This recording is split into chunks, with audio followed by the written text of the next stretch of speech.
Ang alamat ng pagong. Nakakita na ba kayo ng pagong?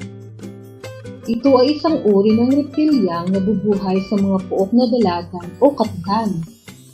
Ang katawan nito ay nababalutan ng matigas na talukab na sa biglang tingin ay tila munting plato o batingaw. May 4 na paa, maikling buntot, mahabang leeg, at ulong sapad na lumabas-pumasok sa ilalim ng bao o pinakatalukab na nasa kanyang likod. Ayon sa paniniwala, nagiging malilimutin ang naglalarong pagong. Maaring tama o mali ito, ngunit ang tiyak ay masarap ang atay at itlog nito na kasing linamnam ng kanyang alamat. Si Gat Urong Sulong ay matanda na. Papalubog na at patakit siling na ang kanyang buhay. Matapos niyang landasin ang rurok ng kaninginan. Laos na ang dating kilabot at pangunahing sandata ng barangay Lumubog Lumitaw. Likas man din na ang isang bagay ay mahalaga kung ito'y pinakikinabangan. Ngunit kung lipas na at walang saysay, ano pa ang dahilan upang ito'y ingatan?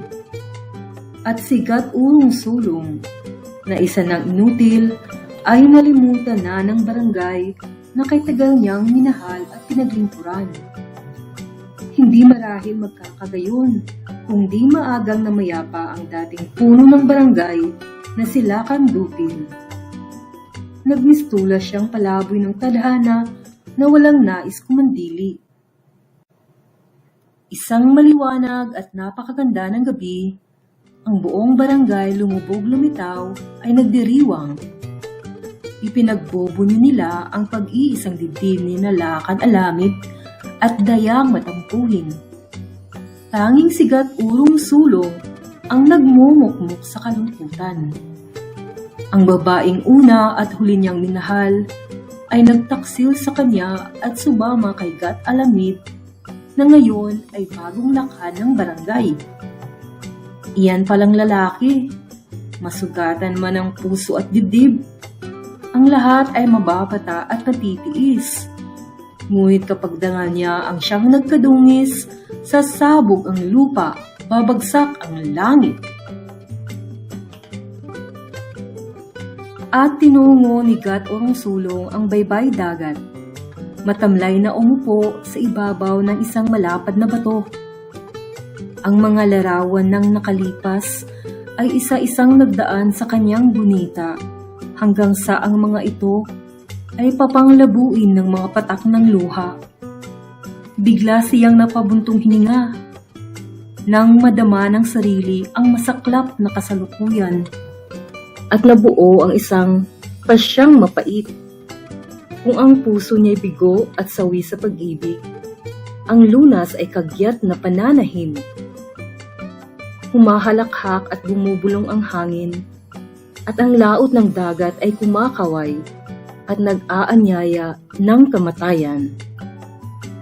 Patawarin mo ako, Bathala, usal ni Gat Urong Sulong. Tanging ito lamang ang lunas. At siya'y tumindig, lumakad, kumalabusaw ang tinig. Papalayo, papalayo, patungo sa laot ng karagatan. Subalit atas man din ng tadhana, biglang umugong ang kapaligiran. Yumanig ang lupa, lumindol. Ha ha ha ha! Ani Gat Urong Sulong, ilakas mo pa at nang mamatay kaming lahat. Tinugon siya ng biglang pagkiwal ng tubig. Kamuntik na siyang bumaliktad nang siya'y bundulin ng isang nagsusumagsag na munting alon. At sa dako paroon ng dagat ay nakita niya na gumugulong ang nakasisindak at naglalakihang mga alon patungo sa dako niya at sa barangay Lumubog Lumitaw.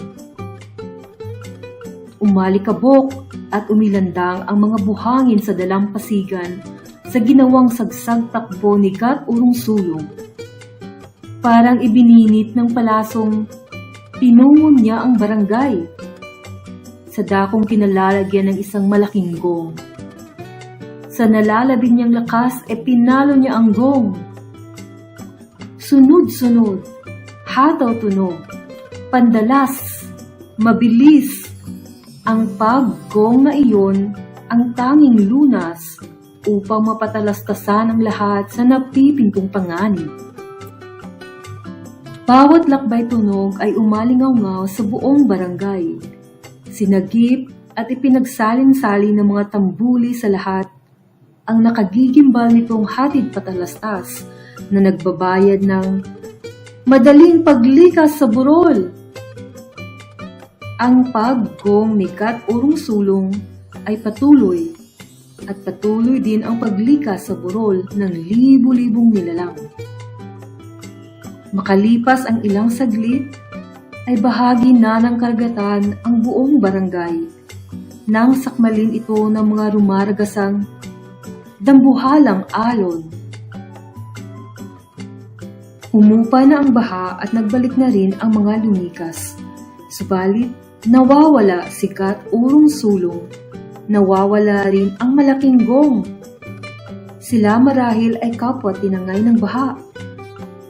Nalutas ang paghahanap ng mga tao ng isang araw ay makapansin sila ng mahiwagang hayop sa lugar na dating kinalalagyan ng gong at ni Kat Urong Sulong. Kataka-taka na ang anyo ng hayop na iyon na ang talukab sa likod ay mistulang larawan ng gong na nawala. Nagpasiya ang pandita ng barangay.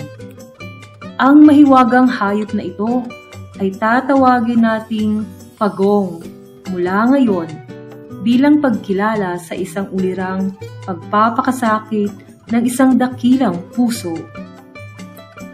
Huwag kalimutang mag-subscribe para sa susunod pang mga videos.